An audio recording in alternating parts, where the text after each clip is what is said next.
Palikurang pwedeng ipwesto kahit saan. Yari ito sa plastic, pati ang urinal at inidoro. Plastic din. Ganda nga yung loob niya, malinis. Tsaka madali siyang yung hihigupin yung pagpununan. Pero sa ginawang evacuation center sa Malanday Elementary School, hindi lang pansamantalang kasilyas ang inilagay.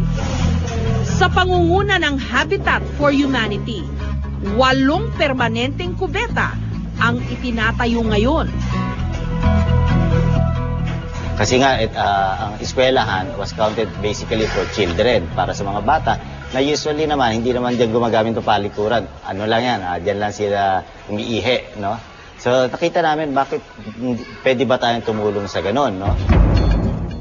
Pero bago pa tayo binayo ni Ondoy, malaking suliranin na talaga ang mga kasilyas dito sa Pilipinas.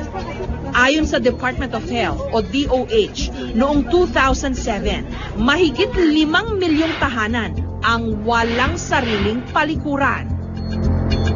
Bagamat isa ito sa pinakasimpleng pangangailangan ng tao, marami sa ating mga kababayan wala nito o hindi kaya nagtitiis sa hindi maayos na kalagayan ng kanilang kasilyas.